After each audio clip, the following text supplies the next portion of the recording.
Assalamualaikum warahmatullahi wabarakatuh. Salam sejahtera bagi kita semua.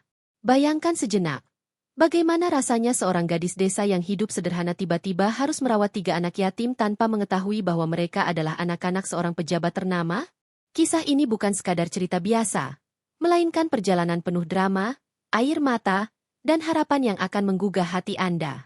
Jika Anda menyukai cerita-cerita inspiratif dengan konflik keluarga yang mendalam, jangan lewatkan kisah lengkap ini.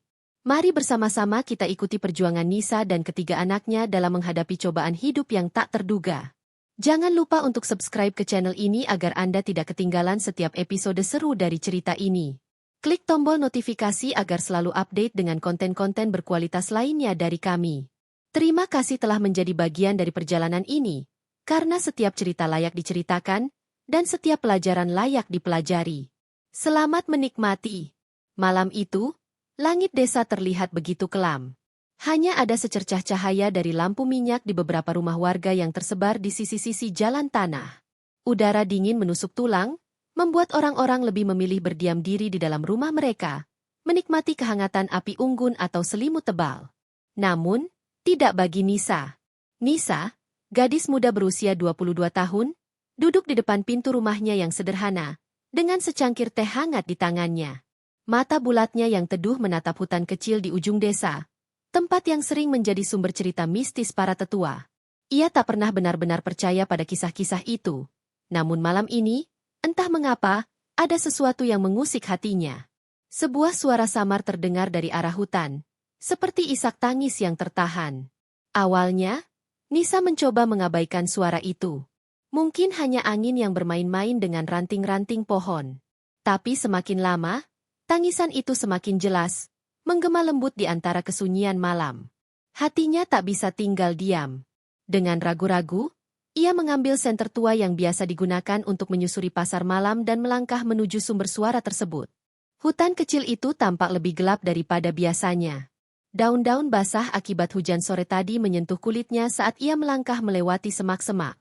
Bau tanah basah bercampur dengan aroma kayu lapuk memenuhi udara. Setiap langkahnya terasa berat, bukan karena lumpur yang menempel di sandal jepitnya, melainkan karena rasa was-was yang mulai merayap di hatinya. Tiba-tiba, sinar senter yang ia arahkan ke depan menangkap bayangan kecil di balik semak-semak.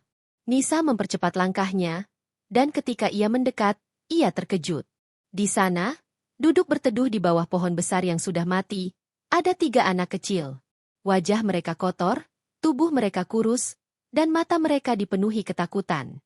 Pakaian mereka compang-camping, seolah-olah mereka telah berhari-hari hidup tanpa tempat tinggal yang layak. "Kalian siapa? Kenapa di sini?" tanya Nisa dengan suara pelan, berusaha agar tidak menakuti mereka. Anak-anak itu saling berpandangan, tampak ragu untuk menjawab. Salah satu dari mereka, seorang bocah laki-laki berusia sekitar 10 tahun, akhirnya angkat bicara dengan suara bergetar. Ibu kami meninggal," katanya. Air mata mulai mengalir di pipinya yang kotor. "Kami tidak punya siapa-siapa lagi." Nisa terdiam. Hatinya seperti ditusuk jarum. Ia membayangkan betapa sulitnya hidup sebagai anak kecil yang kehilangan orang tua di dunia yang keras ini. Tanpa berpikir panjang, ia meraih tangan mereka satu persatu dan berkata, "Ayo ikut aku. Kalian tidak bisa tinggal di sini." Perjalanan pulang ke rumahnya terasa lebih berat dari yang ia bayangkan. Ketiga anak itu terlihat lemah, hampir tidak bisa berjalan lurus. Sesampainya di rumah, Nisa segera memberikan mereka segelas air hangat dan sepotong roti kering yang tersisa dari sarapan pagi. Anak-anak itu melahap makanan itu dengan lahap, seolah-olah mereka belum makan selama berhari-hari. Saat mereka mulai tenang, Nisa mencoba mengorek informasi lebih lanjut. Bocah laki-laki itu bernama Raka, adik perempuannya bernama Lina, dan yang paling kecil adalah Dika. Mereka tidak tahu siapa ayah mereka. Ibu mereka hanya pernah berkata bahwa dia pergi jauh dan tidak akan kembali. Ketika ibu mereka meninggal beberapa hari lalu, mereka tidak tahu harus pergi kemana. Akhirnya, mereka bersembunyi di hutan, berharap seseorang akan menemukan mereka. Melihat kondisi mereka yang memprihatinkan, Nisa merasa hatinya tak kuasa menolak. Meskipun hidupnya sendiri pas-pasan, ia tak bisa meninggalkan mereka begitu saja.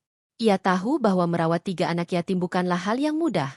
apalagi di tengah kehidupan pedesaan yang serba terbatas. Namun, sesuatu dalam dirinya, mungkin naluri keibuan yang belum pernah ia sadari sebelumnya, mendorongnya untuk mengambil keputusan. Aku akan merawat kalian, kata Nisa dengan nada mantap, meskipun dalam hatinya ia merasa cemas tentang masa depan. Kita akan melewati ini bersama-sama. Raka, Lina, dan Dika saling berpandangan, kemudian mengangguk pelan. Ada secercah harapan di mata mereka, seolah-olah mereka baru saja menemukan oase di tengah padang pasir. Dan bagi Nisa, malam itu menjadi awal dari sebuah perjalanan panjang yang penuh tantangan, pengorbanan, serta cinta tanpa syarat. Namun, ia tak pernah menduga bahwa keputusannya malam itu akan membawa mereka pada rahasia besar yang akan mengubah hidup mereka semua selamanya. Beberapa minggu berlalu sejak malam itu. Rumah sederhana Nisa, yang dulunya sunyi dan tenang, kini dipenuhi dengan suara tawa anak-anak, tangisan kecil saat mereka terjatuh, serta percakapan ringan yang menghangatkan suasana. Namun, di balik keceriaan yang mulai tumbuh di rumah itu, ada beban besar yang semakin menekan pundak Nisa. Pagi-pagi sekali, sebelum matahari sepenuhnya muncul di ufuk timur, Nisa sudah bangun. Ia memasak nasi dengan beras yang tinggal tersisa sedikit di dalam karung tua. Sementara itu, ketiga anak itu masih terlelap di tikar yang terbentang di ruang tengah. Nisa mencoba untuk tidak membuat suara keras agar mereka bisa tidur lebih lama, setidaknya sampai ia berhasil menyiapkan sarapan sederhana. Namun, ketika Raka, Lina, dan Dika akhirnya bangun, wajah-wajah mereka langsung berubah muram begitu melihat piring-piring kosong di atas meja. Mereka sudah terbiasa dengan kekurangan, tapi Nisa tahu bahwa rasa lapar adalah sesuatu yang sulit disembunyikan. "Mbak Nisa," panggil Dika dengan suara pelan, matanya memandang mangkuk nasi yang hanya berisi sedikit lauk. "Kenapa kita nggak punya daging lagi?" Nisa tersenyum tipis, meskipun hatinya terasa seperti diremas. "Besok, ya, Dek. Mbak janji, besok kita cari ikan di sungai." Jawaban itu cukup untuk membuat Dika tersenyum kembali. Tetapi Nisa tahu bahwa janji-janji seperti itu semakin sulit ditepati. Penghasilannya dari berjualan sayur di pasar desa tak cukup untuk memenuhi kebutuhan sehari-hari.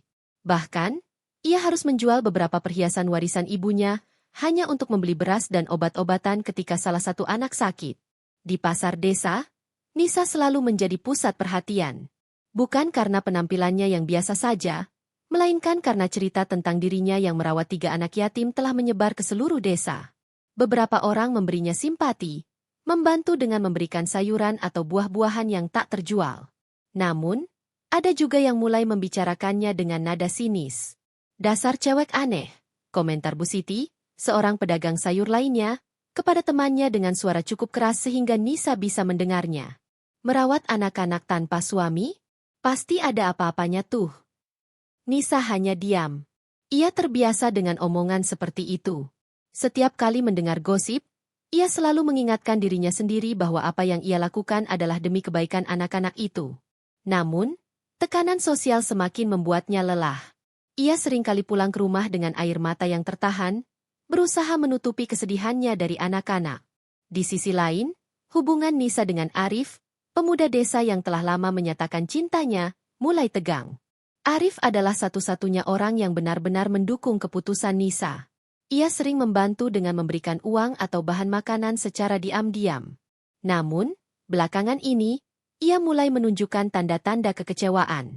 "Kamu tahu, aku sudah sabar, Nisa," kata Arif suatu sore saat mereka bertemu di tepi sawah. Suaranya terdengar lelah, namun masih ada nada kelembutan di dalamnya. "Aku mencintaimu, tapi aku juga ingin masa depan yang jelas. Bagaimana kalau kita menikah dan aku ikut membantu merawat mereka?" Nisa menunduk, jemarinya memainkan ujung kerudungnya. Ia tahu bahwa Arif memiliki niat baik, tetapi ia belum siap meninggalkan tanggung jawabnya kepada anak-anak itu.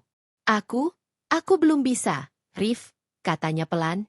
"Aku merasa belum pantas bahagia sebelum mereka benar-benar aman." Arif menghela napas panjang.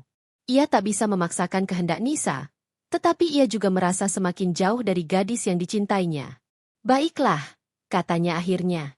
"Tapi ingat, aku akan selalu ada jika kamu butuh bantuan."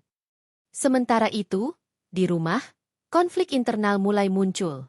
Raka, anak sulung, mulai menunjukkan tanda-tanda pemberontakan. Ia seringkali marah-marah tanpa alasan yang jelas. Dan kadang-kadang ia menghindari Nisa setelah insiden kecil seperti piring pecah atau baju robek. "Kenapa kita nggak cari ayah kita aja?" bentak Raka suatu malam, matanya memerah karena emosi. "Kita nggak bisa terus-terusan jadi beban buat Mbak Nisa." Nisa terdiam. Kata-kata Raka menusuk hatinya. Meskipun ia tahu bahwa anak itu hanya frustrasi karena situasi sulit yang mereka hadapi. Ia mendekati Raka dan duduk di sampingnya, menepuk pundaknya dengan lembut. "Raka, kamu nggak pernah jadi beban buat Mbak," katanya dengan suara mantap. "Mbak melakukan ini karena Mbak sayang sama kamu, sama Lina, sama Dika. Kita keluarga sekarang, dan keluarga saling menjaga." Raka menunduk, air mata mulai mengalir di pipinya. Ia tak bisa berkata apa-apa lagi. Hanya ada keheningan yang menyelimuti ruangan itu, dipecahkan oleh isak tangis pelan dari Lina yang mendengarkan percakapan mereka dari balik pintu. Meskipun begitu, Nisa tak pernah menyerah. Ia mulai mencari cara lain untuk meningkatkan penghasilannya. Di malam hari, setelah anak-anak tertidur, ia duduk di bawah lampu minyak, membuat kerajinan tangan dari daun pandan dan anyaman bambu. Ia belajar teknik baru dari video-video di ponsel tetangganya yang memiliki akses internet. Hasil karyanya kemudian dijual di pasar desa. Bahkan ia mulai menjajakannya secara online melalui grup media sosial yang dibuat oleh teman-temannya. Perlahan-lahan, usaha itu mulai membuahkan hasil. Beberapa pembeli dari kota tertarik pada produk kerajinan tangan Nisa yang unik dan bernilai seni tinggi. Meskipun pendapatannya masih belum cukup untuk memenuhi semua kebutuhan, setidaknya ada harapan baru yang mulai tumbuh di hatinya. Namun, Nisa tahu bahwa perjuangannya masih jauh dari selesai. Tekanan ekonomi, tekanan sosial, dan konflik internal di antara anak-anak adalah tantangan yang harus ia hadapi setiap hari. Tapi ia tak pernah menyesali keputusannya. Bagi Nisa, cinta dan pengorbanan adalah harga yang harus dibayar untuk melihat senyum di wajah Raka, Lina, dan Dika. Dan di tengah semua kesulitan itu, ia selalu berharap bahwa suatu hari nanti, kehidupan mereka akan membaik. Ia tak tahu bahwa rahasia besar tentang asal-usul ketiga anak itu akan segera terungkap, membawa mereka pada babak baru yang tak terduga. Hari-hari berlalu, dan Nisa semakin terjebak dalam pusaran kehidupan yang penuh tekanan. Meskipun usaha kerajinan tangannya mulai mendapatkan perhatian, pendapatan yang ia hasilkan masih jauh dari cukup untuk memenuhi kebutuhan keluarga kecilnya. Namun, tekadnya untuk tetap bertahan tak pernah goyah. Ia tahu bahwa setiap langkah kecil yang ia ambil adalah bagian dari perjuangan besar untuk memberikan masa depan yang lebih baik bagi Raka, Lina, dan Dika. Suatu sore, saat matahari mulai tenggelam di balik bukit-bukit desa, Nisa duduk di halaman rumahnya, menganyam selembar daun pandan dengan tangan yang sudah lelah. Anak-anak sedang bermain di halaman, tertawa riang meski pakaiannya lusuh dan mainan mereka hanyalah ranting kayu dan batu-batu kecil. Melihat senyum mereka, Nisa merasa ada dorongan kuat dalam dirinya untuk terus mencari cara agar mereka bisa hidup lebih layak. "Mbak Nisa," panggil Lina tiba-tiba, berlari ke arahnya dengan wajah penuh antusias. "Aku bikin gambar ini buat Mbak," katanya sambil menyodorkan selembar kertas bekas yang telah dilipat-lipat. Di atas kertas itu, tergambar sebuah keluarga kecil. Seorang wanita dengan 3 anak kecil di sisinya. Semua tersenyum bahagia. Nisa tersenyum haru. Gambar itu sederhana, namun penuh makna. Ia memeluk Lina erat, mencoba menahan air mata yang mulai menggenang di sudut matanya. "Terima kasih, Nak. Ini hadiah terbaik yang pernah Mbak dapatkan." Namun, di balik momen-momen hangat seperti itu, Nisa sadar bahwa ia harus melakukan sesuatu yang lebih besar. Ia tak bisa hanya bergantung pada penjualan kerajinan tangan atau bantuan sesekali dari tetangga. Ia membutuhkan solusi yang lebih konkret, sesuatu yang bisa memberikan penghasilan stabil untuk keluarganya. Malam itu, setelah anak-anak tertidur, Nisa duduk di meja kayu tua di sudut ruangan, menyalakan lampu minyak kecil. Di depannya, ada beberapa lembar kertas bekas yang ia gunakan untuk mencatat ide-ide baru. Ia mulai memikirkan peluang lain yang bisa ia manfaatkan. Desanya mungkin terpencil, tapi ada banyak potensi alam yang belum digarap secara maksimal. Salah satu ide yang terlintas di benaknya adalah memanfaatkan tanaman herbal yang tumbuh liar di hutan kecil di ujung desa. Keesokan harinya, Nisa memutuskan untuk berkonsultasi dengan Butini, seorang nenek tua yang dikenal sebagai ahli tanaman herbal di desa. Butini tinggal sendirian di sebuah gubuk kecil di pinggir sawah, dikelilingi oleh tanaman obat-obatan yang tumbuh subur di halamannya.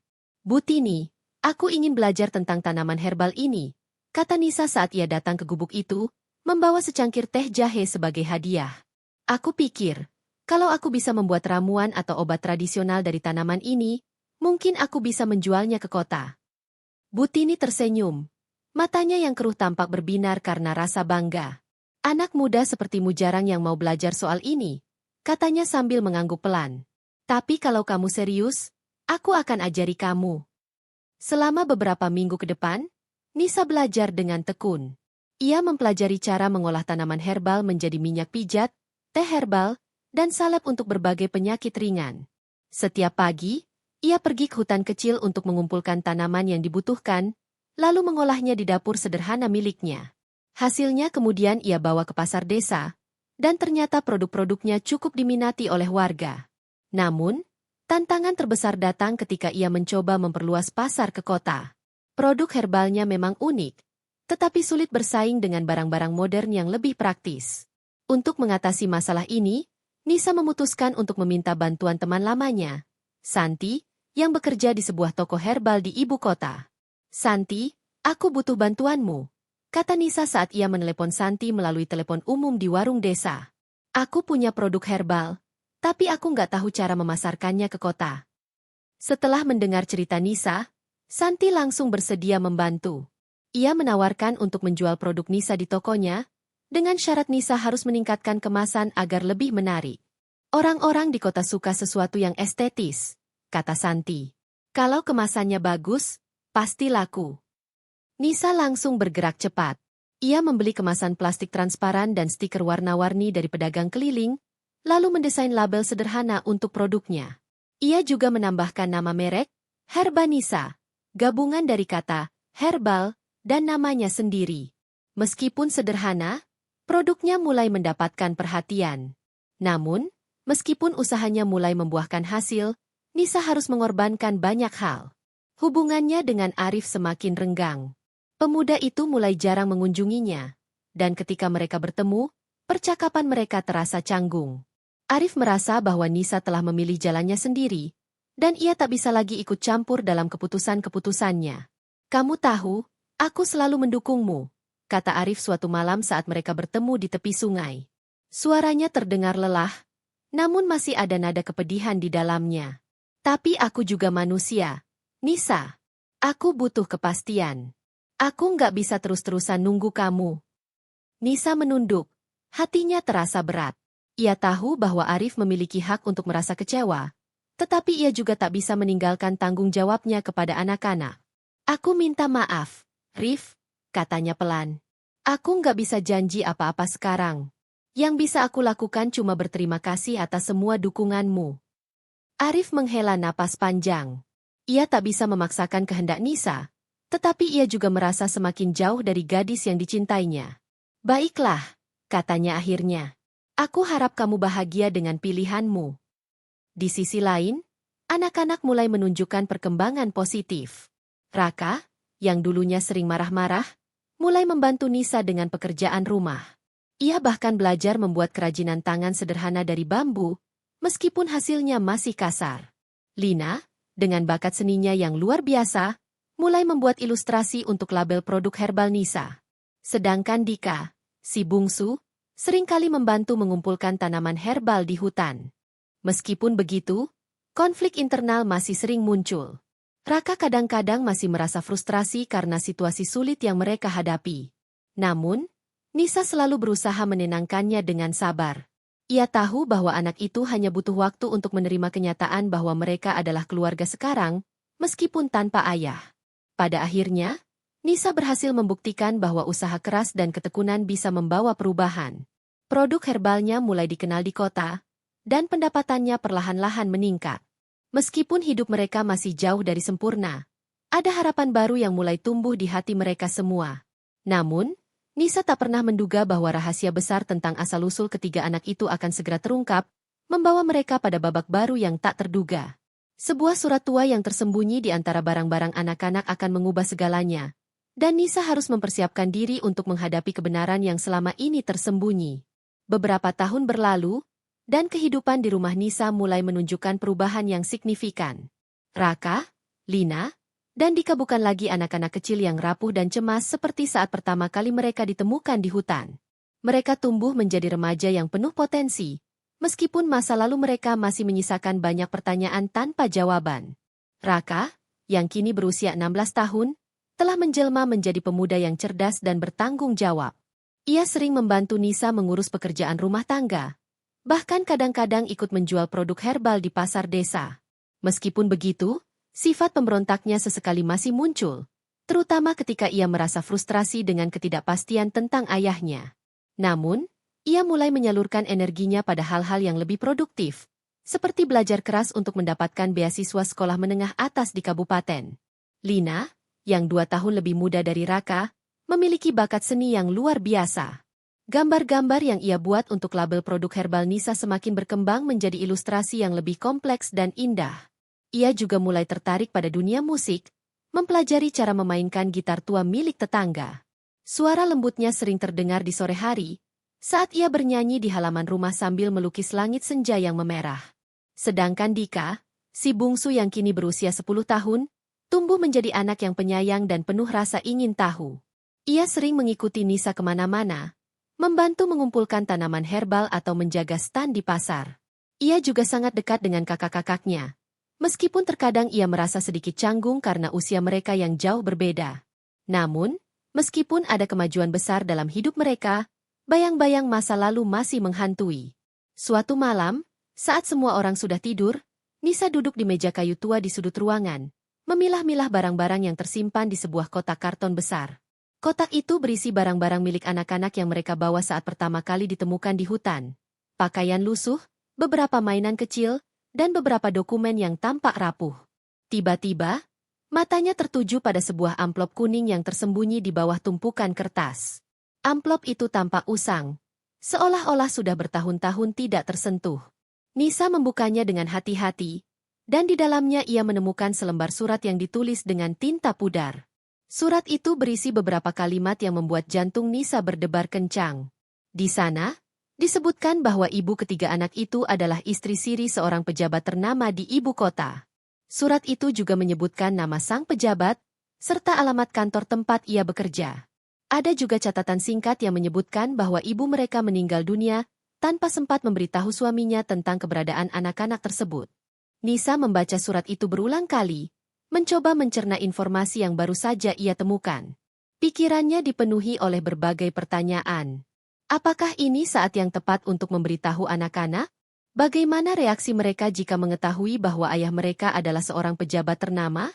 Dan yang paling penting, apakah pejabat itu akan mau menerima mereka sebagai anaknya? Keesokan harinya, Nisa mencoba berpikir jernih. Ia tahu bahwa kebenaran ini tidak bisa disembunyikan selamanya. Anak-anak itu berhak mengetahui asal-usul mereka, meskipun mungkin akan membawa konflik baru dalam kehidupan mereka. Malam itu, setelah makan malam, Nisa mengumpulkan ketiga anak itu di ruang tengah. Wajah mereka tampak penasaran ketika Nisa duduk di depan mereka dengan ekspresi serius. Ada sesuatu yang harus Mbak katakan, ujar Nisa pelan, suaranya terdengar tegang. Ini tentang kalian, tentang siapa kalian sebenarnya. Raka langsung menegakkan tubuhnya. Matanya memandang Nisa dengan curiga. Apa maksud Mbak? Nisa menghela napas panjang, lalu mulai menjelaskan tentang surat yang ia temukan. Ia bercerita tentang fakta bahwa ibu mereka adalah istri siri seorang pejabat ternama, dan bahwa mereka memiliki ayah yang selama ini tak pernah mereka kenal. Selama beberapa detik, ruangan itu sunyi. Hanya ada suara detak jam dinding yang terdengar keras di telinga mereka. Raka tampak marah. Wajahnya memerah karena emosi. Kenapa Mbak nggak bilang ini dari dulu? Bentaknya. Suaranya bergetar. Aku nggak butuh ayah. Aku udah cukup besar tanpa dia. Lina, di sisi lain, tampak lebih tenang. Matanya berkaca-kaca. Namun ia mencoba menahan air mata. Jadi, kita punya ayah? Tanyanya pelan. Suaranya penuh keraguan. Dika hanya diam, memandang Nisa dengan tatapan bingung. Ia belum sepenuhnya memahami apa arti semua ini. Nisa mendekati mereka satu persatu, mencoba menenangkan suasana. Bak tahu ini sulit, katanya dengan suara lembut. Tapi kalian berhak tahu kebenarannya. Mbak nggak bisa memutuskan apa yang harus kalian lakukan selanjutnya. Itu semua terserah kalian. Pada akhirnya, Raka memilih untuk menghindari pembicaraan lebih lanjut tentang ayahnya. Ia masuk ke kamarnya, menutup pintu dengan keras, dan menangis dalam diam. Lina dan Dika, meskipun masih bingung, memutuskan untuk mendiskusikan masalah ini dengan Nisa di lain waktu. Namun, bagi Nisa, keputusan untuk mengungkapkan kebenaran ini adalah langkah besar yang tak bisa dihindari. Ia tahu bahwa masa depan anak-anak itu akan bergantung pada bagaimana mereka memilih untuk menghadapi kenyataan ini. Dan meskipun ia tak tahu apa yang akan terjadi selanjutnya, ia bersumpah untuk tetap mendampingi mereka, apapun keputusan yang mereka ambil. Di tengah malam yang sunyi itu, Nisa duduk sendirian di ruang tengah, memandangi surat tua itu sekali lagi. Hatinya dipenuhi oleh campuran antara harapan dan ketakutan. Ia tak tahu apakah keputusannya akan membawa kebahagiaan, atau malah membuka luka baru. Namun, ia yakin bahwa cinta dan kejujuran adalah fondasi yang kuat untuk menghadapi segala tantangan yang akan datang. Dan di balik semua ketidakpastian itu, ada satu hal yang pasti, kehidupan mereka tak akan pernah sama lagi. Beberapa hari setelah pengungkapan surat tua itu, suasana di rumah Nisa menjadi tegang. Raka semakin tertutup, jarang berbicara dengan siapapun, bahkan dengan Lina dan Dika. Ia menghabiskan sebagian besar waktunya di kamar, membaca buku atau menulis sesuatu di buku catatan kecilnya. Sementara itu, Lina tampak lebih tenang, meskipun matanya sering terlihat kosong, seolah-olah ia sedang memikirkan sesuatu yang jauh dari jangkauan orang lain. Adapun Dika, anak bungsu itu seringkali mendekati Nisa untuk meminta penjelasan lebih lanjut tentang ayah mereka. "Mbak Nisa," tanya Dika suatu sore saat mereka duduk di halaman rumah. "Kenapa ayah nggak pernah nyari kita? Apa dia nggak sayang sama kita?" Nisa tersenyum tipis, mencoba menyembunyikan kecemasannya sendiri. "Mungkin ayah kalian nggak tahu kalau kalian ada," katanya pelan, sambil mengusap kepala Dika dengan lembut. "Tapi Mbak yakin, kalau dia tahu, dia pasti akan peduli." Namun, jawaban itu tak cukup untuk meredakan rasa penasaran Dika. Anak kecil itu hanya mengangguk pelan, lalu kembali bermain dengan ranting kayu di tangannya. Meskipun begitu, pertanyaan-pertanyaan seperti itu mulai muncul lebih sering, membuat Nisa semakin merasa tertekan. Sementara itu, Raka semakin terobsesi dengan ide untuk menemukan ayahnya. Setiap malam, ia diam-diam menggunakan ponsel tetangga untuk mencari informasi tentang pejabat yang disebutkan dalam surat itu. Nama pejabat tersebut ternyata cukup terkenal. Seorang politisi senior yang sering muncul di berita televisi dan media sosial. Raka melihat foto-foto sang pejabat di internet, mencoba mencari kemiripan antara dirinya dan pria itu. Namun, semakin banyak informasi yang ia temukan, semakin marah ia merasa. "Ayah kita hidup enak di ibu kota, sementara kita di sini susah payah," geram Raka suatu malam saat ia akhirnya bicara dengan Nisa. "Dia nggak peduli sama kita. Dia cuma mikirin jabatan sama uangnya." Nisa mencoba menenangkan Raka. Namun emosi pemuda itu sudah terlalu tinggi. "Raka, kamu nggak bisa langsung menilai orang tanpa tahu ceritanya," kata Nisa dengan nada mantap. "Mungkin ada alasan kenapa dia nggak tahu tentang kalian. Mungkin ibu kalian nggak sempat memberitahunya." Raka tertawa sinis. "Alasan apa? Dia nggak peduli, Mbak. Itu aja alasannya." Percakapan itu berakhir dengan Raka yang meninggalkan ruangan dengan langkah kasar. Nisa hanya bisa menghela napas panjang, merasa bahwa konflik ini akan semakin memperburuk hubungan mereka jika tidak ditangani dengan hati-hati. Di tengah ketegangan itu, Lina mulai menunjukkan sikap yang lebih dewasa. Gadis remaja itu mulai mempertimbangkan kemungkinan untuk mencari tahu lebih banyak tentang ayah mereka. Ia bahkan mulai belajar cara menggunakan internet untuk mencari informasi tentang pejabat tersebut. Namun, berbeda dengan Raka, Lina tidak terbawa emosi. Ia lebih ingin memahami situasi sebelum mengambil keputusan. "Mbak Nisa," kata Lina suatu sore saat mereka berdua sedang membuat produk herbal di dapur, "aku nggak mau buru-buru cari ayah. Tapi aku juga nggak mau ngehindarin fakta ini. Aku cuma pengen tahu lebih banyak tentang dia." Nisa mengangguk, merasa lega karena Lina bersikap lebih bijaksana dibandingkan Raka. "Kamu benar, Lin," katanya sambil tersenyum. "Cari tahu dulu, tapi jangan sampai bikin kamu stres. Kita harus hati-hati." Namun, Masalah tak hanya datang dari dalam rumah. Gosip tentang asal-usul ketiga anak itu mulai menyebar ke seluruh desa. Beberapa warga yang dulunya simpati kepada Nisa kini mulai bergosip bahwa anak-anak itu adalah hasil hubungan gelap antara Nisa dan pejabat tersebut. Bahkan ada yang mengatakan bahwa Nisa sengaja menyembunyikan fakta ini demi mendapatkan perhatian. Katanya, anak-anak itu anak pejabat, ya? Komentar Bu Siti kepada tetangganya di pasar desa. Suaranya cukup keras sehingga Nisa bisa mendengarnya. Wajar aja kalau Nisa nggak nikah-nikah. Kan udah dapet jaminan dari atas. Nisa mencoba mengabaikan gosip itu.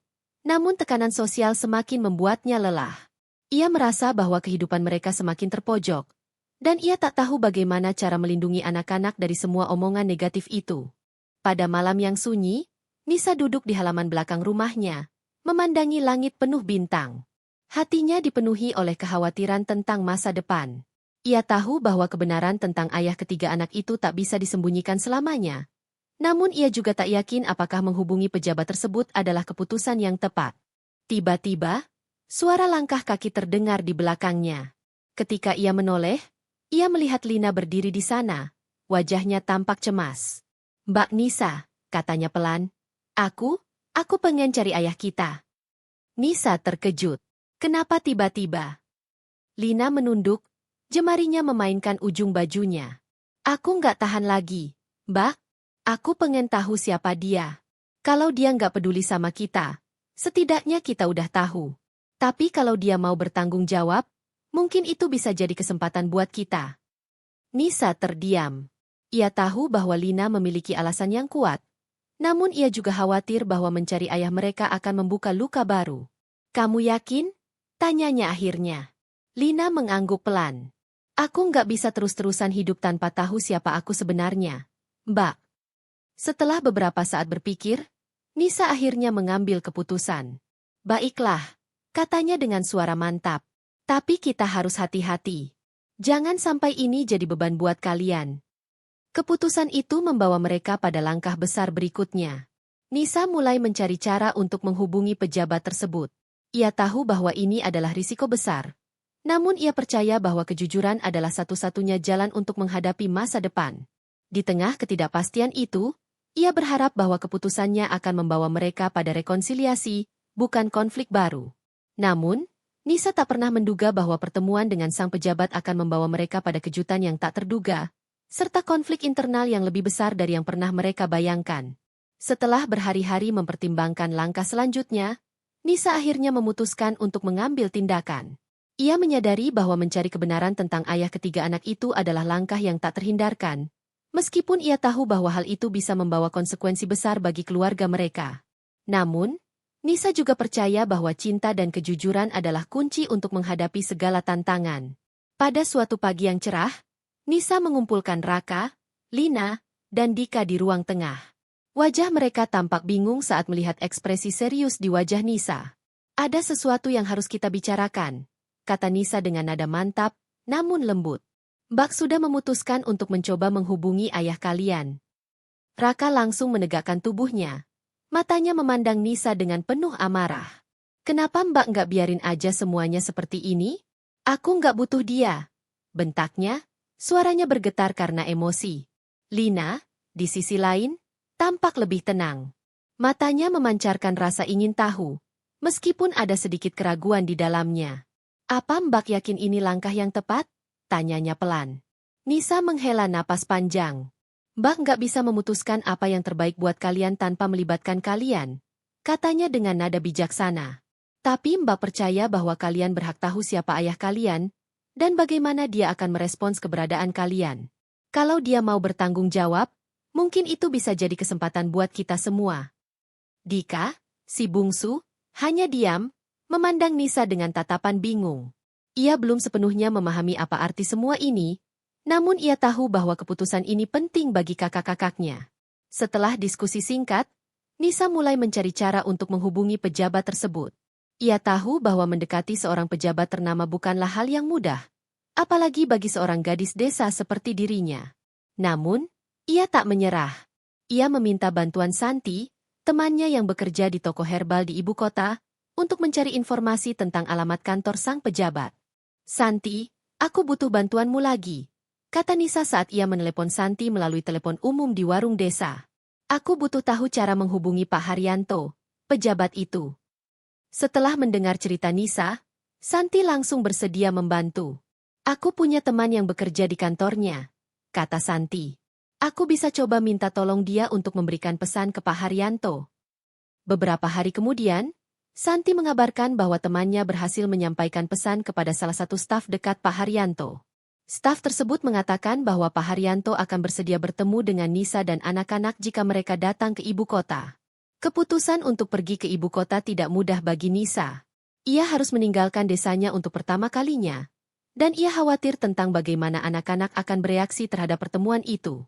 Namun, ia tahu bahwa ini adalah langkah yang harus diambil. Kita akan pergi ke ibu kota besok, kata Nisa kepada anak-anak malam itu. Kita akan bertemu ayah kalian. Raka langsung menolak.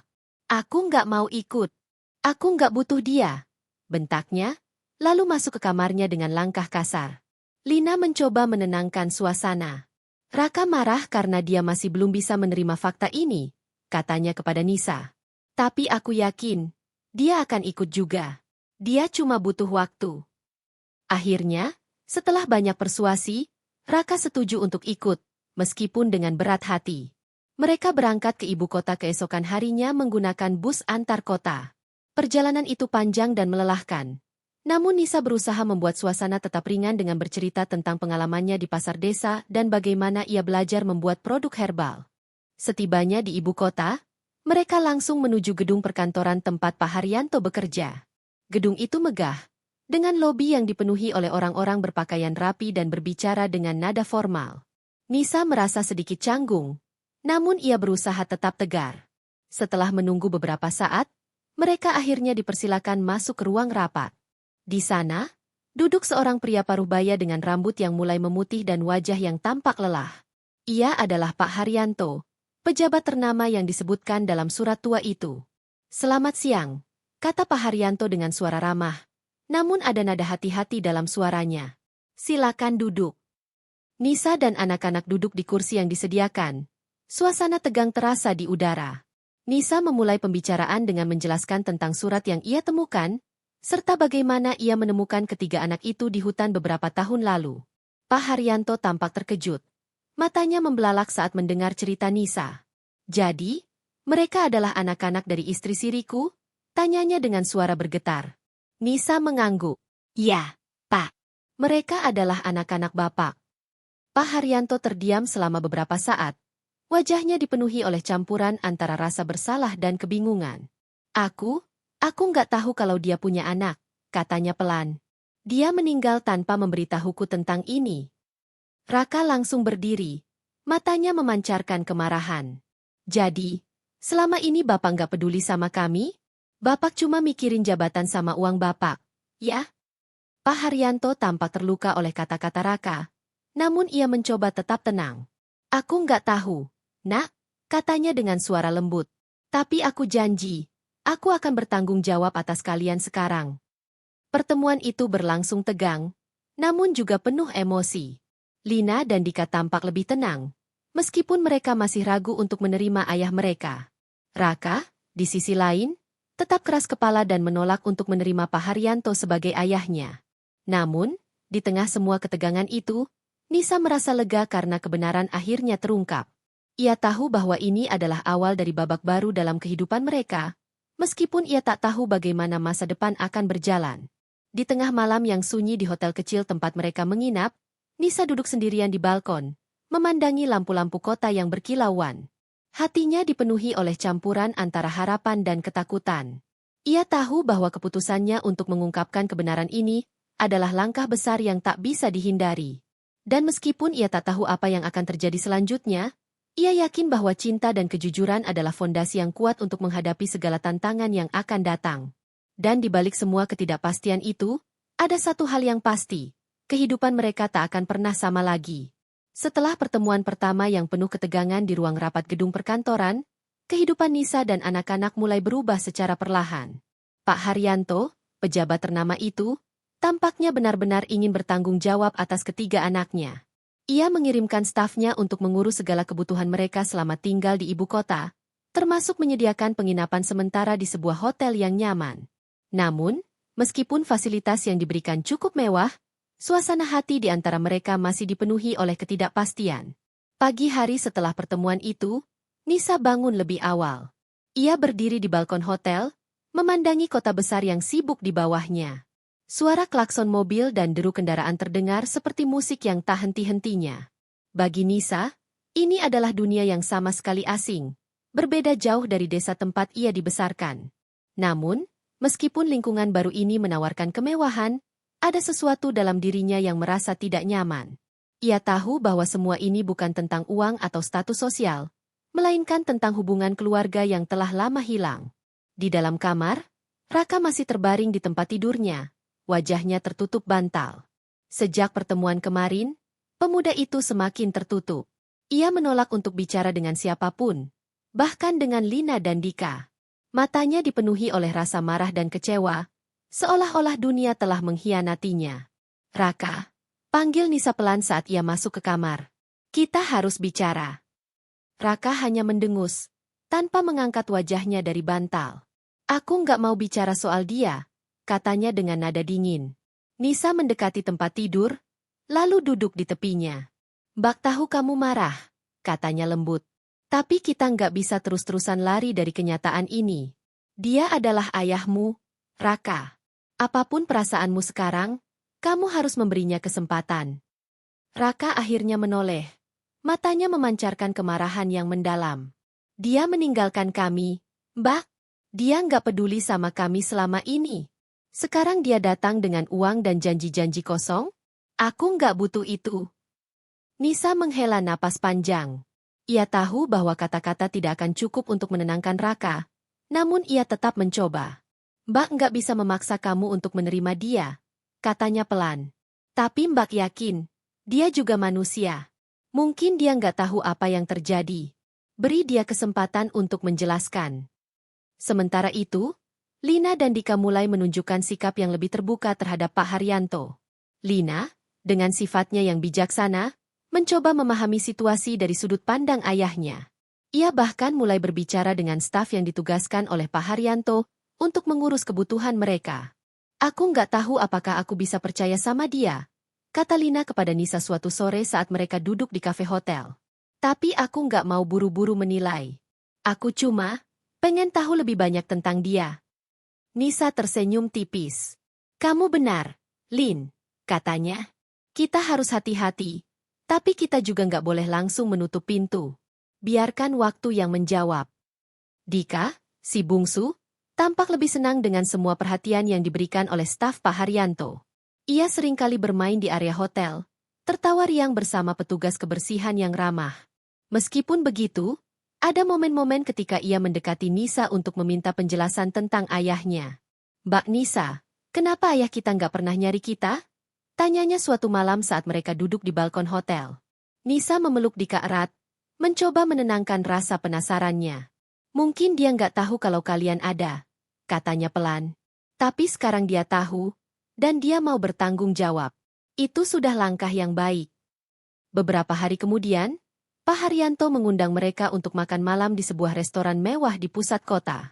Restoran itu dipenuhi oleh orang-orang berpakaian elegan, dengan lampu kristal yang berkilauan di langit-langit. Nisa merasa sedikit canggung, namun ia berusaha tetap tenang demi anak-anak. Saat mereka duduk di meja, suasana tegang kembali terasa. Raka tampak enggan untuk bicara. Sementara Lina dan Dika mencoba memulai percakapan ringan dengan Pak Haryanto. Aku dengar kamu suka gambar, nak? Tanya Pak Haryanto kepada Lina, mencoba mencairkan suasana. Lina mengangguk pelan. Ya, Pak. Aku suka menggambar dan bernyanyi. Pak Haryanto tersenyum tipis. Itu bagus. Kamu harus terus mengembangkan bakatmu. Namun, Raka tetap diam, matanya memandang menu makanan tanpa minat. Akhirnya, Pak Haryanto mencoba berbicara dengannya.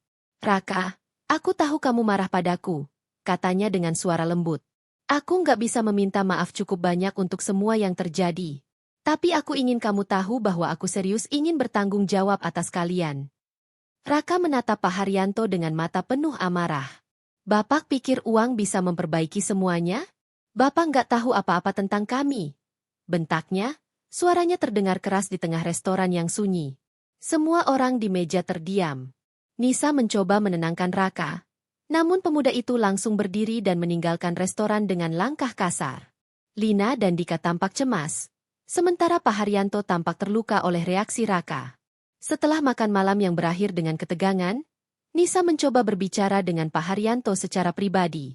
Ia tahu bahwa pejabat itu memiliki niat baik, namun ia juga sadar bahwa proses rekonsiliasi ini tidak akan mudah. Pak Haryanto, kata Nisa saat mereka duduk di lobi hotel, Bak tahu Bapak serius ingin bertanggung jawab. Tapi Raka, dia butuh waktu. Dia sudah terlalu lama hidup tanpa ayah, dan dia merasa dikhianati. Pak Haryanto mengangguk. Wajahnya dipenuhi oleh rasa bersalah. Aku mengerti, katanya pelan. Aku nggak bisa memaksa mereka untuk menerimaku. Aku cuma ingin mereka tahu bahwa aku ada di sini sekarang. Nisa tersenyum tipis. Waktu akan menjawab, Pak, biarkan mereka memproses perasaan mereka sendiri. Pada akhirnya, Nisa tahu bahwa ini adalah awal dari perjalanan panjang menuju rekonsiliasi. Meskipun ada ketegangan dan konflik internal, ia percaya bahwa cinta dan kejujuran adalah kunci untuk menghadapi masa depan. Dan meskipun ia tak tahu apa yang akan terjadi selanjutnya, ia yakin bahwa mereka akan menemukan cara untuk tetap bersama sebagai keluarga. Namun, di balik semua ketidakpastian itu, ada satu hal yang pasti, kehidupan mereka tak akan pernah sama lagi. Beberapa minggu setelah pertemuan di restoran yang berakhir tegang, kehidupan Nisa dan anak-anak mulai menunjukkan perubahan yang lebih nyata. Pak Haryanto terus mencoba mendekati mereka dengan cara-cara yang halus, namun Raka tetap bersikeras menolak kehadirannya. Di sisi lain, Lina dan Dika mulai mempertimbangkan tawaran ayah mereka untuk melanjutkan pendidikan di sekolah-sekolah bergengsi di ibu kota. Namun, konflik internal di antara mereka semakin memperumit situasi. Suatu sore, saat matahari mulai tenggelam di balik gedung-gedung tinggi, Nisa duduk di balkon hotel sambil menatap langit yang berwarna jingga. Ia merasa seperti berada di persimpangan jalan. Di satu sisi, ia ingin anak-anak mendapatkan kesempatan yang lebih baik dalam hidup, kesempatan yang mungkin tidak bisa ia berikan di desa. Di sisi lain, ia khawatir bahwa menerima bantuan dari Pak Haryanto akan membuat mereka kehilangan identitas keluarga yang telah mereka bangun selama ini. Mbak Nisa, panggil Lina tiba-tiba, suaranya terdengar ragu-ragu. Aku mau bicara. Nisa tersenyum, lalu menggeser kursinya agar Lina bisa duduk di sebelahnya. Ada apa, Lin?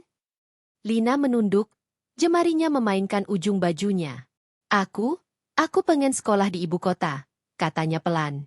Aku nggak mau ngebuang kesempatan ini. Tapi aku juga nggak mau ninggalin Mbak sama Raka. Nisa terdiam.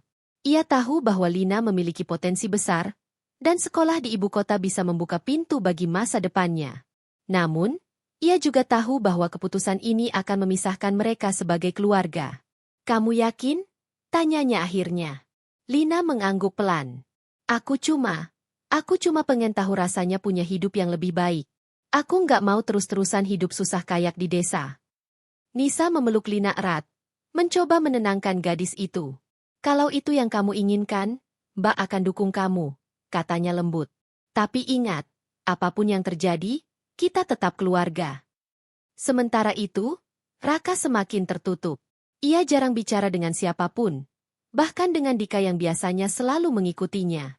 Pemuda itu lebih sering menghabiskan waktunya di kamar hotel, mendengarkan musik atau membaca buku. Namun, di balik sikap dinginnya, ada rasa marah yang mendalam terhadap Pak Haryanto. Aku nggak butuh dia, bentak Raka suatu malam saat Nisa mencoba berbicara dengannya. Aku bisa hidup tanpa dia. Kenapa kita harus terima bantuannya? Nisa mencoba menenangkan Raka, namun emosi pemuda itu sudah terlalu tinggi. Raka, ini bukan soal dia, kata Nisa dengan nada mantap. Ini soal masa depanmu. Kamu punya potensi besar. Nak, jangan sia-siakan itu karena dendam.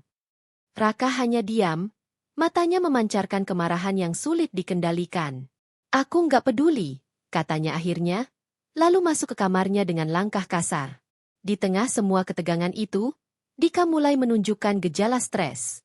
Anak kecil itu seringkali mendekati Nisa untuk meminta penjelasan tentang apa yang sedang terjadi.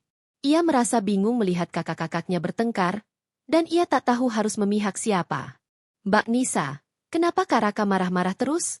Tanyanya suatu pagi saat mereka sarapan di kafe hotel. Nisa tersenyum tipis, mencoba menyembunyikan kecemasannya sendiri. Kak Raka lagi bingung, Dek, katanya pelan. Dia cuma butuh waktu buat mikirin semuanya. Dika mengangguk pelan, meskipun matanya masih dipenuhi oleh rasa cemas. Aku nggak mau kita pisah, Mbak, katanya dengan suara bergetar. Nisa memeluk Dika erat, mencoba menenangkan anak itu.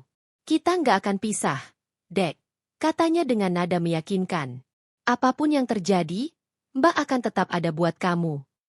Namun, tekanan tidak hanya datang dari dalam keluarga. Warga desa, yang dulunya simpati kepada Nisa, mulai memandangnya sebelah mata karena ia menghalangi hak anak-anak untuk hidup layak bersama ayah mereka. Gosip tentang Nisa semakin liar, bahkan ada yang mengatakan bahwa ia sengaja menyembunyikan fakta tentang ayah ketiga anak itu demi mendapatkan perhatian. Katanya, anak-anak itu seharusnya tinggal sama ayah mereka. Komentar Bu Siti kepada tetangganya di pasar desa, suaranya cukup keras sehingga Nisa bisa mendengarnya melalui telepon. Kenapa Nisa nggak kasih mereka kesempatan hidup enak? Nisa mencoba mengabaikan gosip itu, namun tekanan sosial semakin membuatnya lelah. Ia merasa bahwa kehidupan mereka semakin terpojok, dan ia tak tahu bagaimana cara melindungi anak-anak dari semua omongan negatif itu. Pada malam yang sunyi, Nisa duduk sendirian di ruang tamu hotel, memandangi foto-foto keluarga kecil mereka yang ia simpan di ponselnya. Hatinya dipenuhi oleh kekhawatiran tentang masa depan. Ia tahu bahwa keputusan untuk menerima bantuan dari Pak Haryanto adalah langkah besar yang tak bisa dihindari. Namun ia juga khawatir bahwa hal itu akan merusak hubungan mereka sebagai keluarga. Tiba-tiba, suara langkah kaki terdengar di belakangnya. Ketika ia menoleh, ia melihat Lina berdiri di sana. Wajahnya tampak cemas. Mbak Nisa, katanya pelan. Aku udah putusin buat sekolah di ibu kota. Nisa tersenyum tipis. Meskipun hatinya terasa seperti diremas. Mbak bangga sama kamu, Lin, katanya dengan suara lembut. Tapi ingat, apapun yang terjadi, kita tetap keluarga. Lina mengangguk, air mata mulai mengalir di pipinya. Aku janji bakal tetap ingat sama Mbak sama Raka sama Dika, katanya pelan. Nisa memeluk Lina erat, mencoba menenangkan gadis itu. Kita nggak akan pisah, Lin, katanya dengan nada meyakinkan. Kita cuma lagi menghadapi tantangan baru. Keputusan Lina untuk melanjutkan pendidikan di ibu kota membawa mereka pada langkah besar berikutnya. Meskipun begitu, Nisa tahu bahwa proses rekonsiliasi ini tidak akan mudah.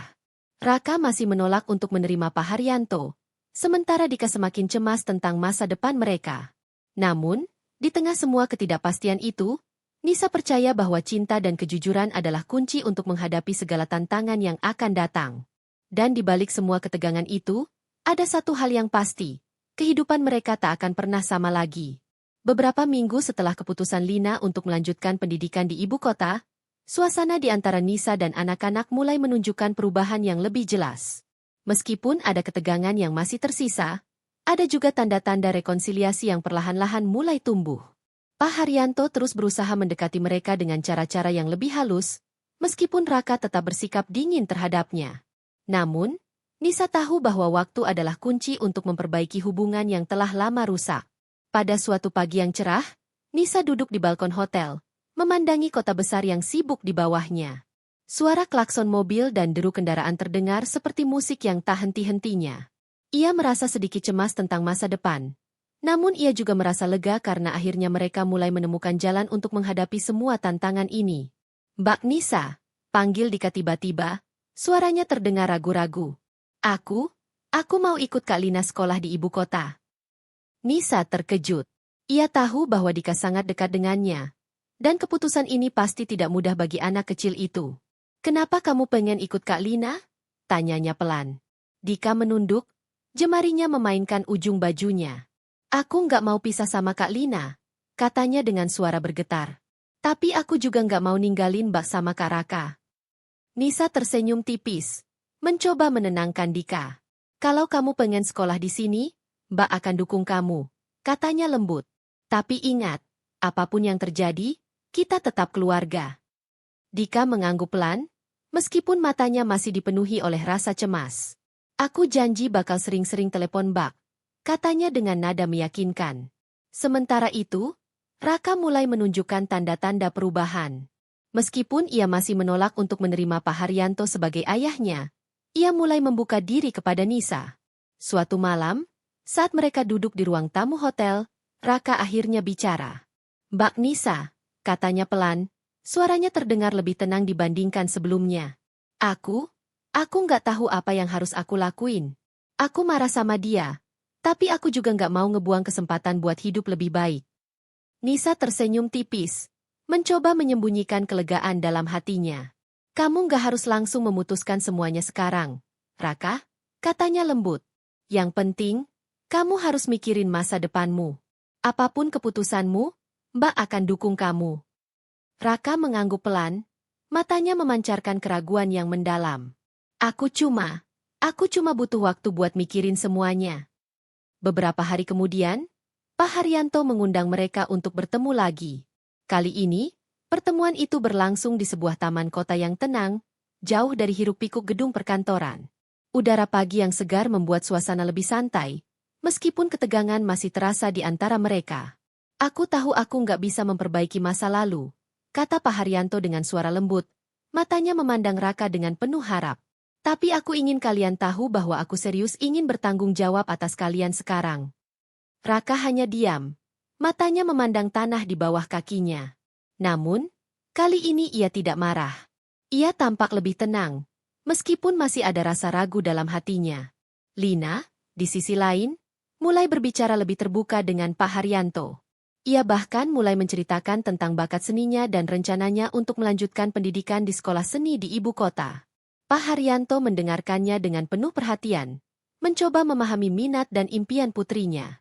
"Aku bangga sama kamu, Nak," katanya dengan suara penuh emosi. "Aku akan dukung kamu sepenuhnya." Dika, si bungsu, juga mulai menunjukkan sikap yang lebih terbuka. Ia bahkan mulai berbicara dengan Pak Haryanto tentang sekolah barunya, meskipun masih dengan nada ragu-ragu. Namun, ada momen-momen ketika ia tersenyum, menunjukkan bahwa ia mulai menerima kehadiran ayahnya. Setelah pertemuan itu, Nisa memutuskan untuk mengambil langkah besar. Ia tahu bahwa anak-anak membutuhkan waktu untuk benar-benar menerima Pak Haryanto, namun ia juga percaya bahwa mereka harus tetap bersama sebagai keluarga. Oleh karena itu, ia mengusulkan agar mereka tetap tinggal di desa, meskipun Lina dan Dika akan melanjutkan pendidikan di ibu kota. "Kita nggak harus pindah ke ibu kota buat jadi keluarga," kata Nisa kepada Pak Haryanto saat mereka berbicara secara pribadi. "Kita bisa tetap tinggal di desa, dan Lina sama Dika bisa pulang ke sana saat liburan." Pak Haryanto tampak terkejut, namun ia mengangguk pelan. "Aku mengerti," katanya dengan suara lembut. "Aku nggak bisa memaksakan kalian buat pindah. Yang penting, aku bisa tetap bertanggung jawab atas kalian." Keputusan itu membawa mereka pada babak baru dalam kehidupan mereka. Lina dan Dika akhirnya mendaftar di sekolah-sekolah bergengsi di ibu kota, sementara Raka memutuskan untuk tetap tinggal di desa bersama Nisa. Meskipun begitu, mereka semua berjanji untuk tetap berkomunikasi dan menjaga hubungan sebagai keluarga. Di tengah malam yang sunyi di desa, Nisa duduk di halaman rumahnya, memandangi langit penuh bintang. Hatinya dipenuhi oleh campuran antara harapan dan ketakutan. Ia tahu bahwa proses rekonsiliasi ini tidak akan mudah. Namun ia percaya bahwa cinta dan kejujuran adalah kunci untuk menghadapi segala tantangan yang akan datang. Dan di balik semua ketidakpastian itu, ada satu hal yang pasti. Mereka tetap bersatu sebagai keluarga, meskipun jarak dan waktu terkadang memisahkan mereka. Mereka telah menemukan cara untuk tetap bersama, meskipun dalam bentuk yang berbeda dari sebelumnya. Cerita ini mengajarkan bahwa cinta tanpa syarat, pengorbanan, dan kekuatan keluarga adalah fondasi yang kuat untuk menghadapi segala rintangan. Dan meskipun hidup penuh dengan ketidakpastian, ada selalu harapan baru yang bisa ditemukan di balik setiap tantangan.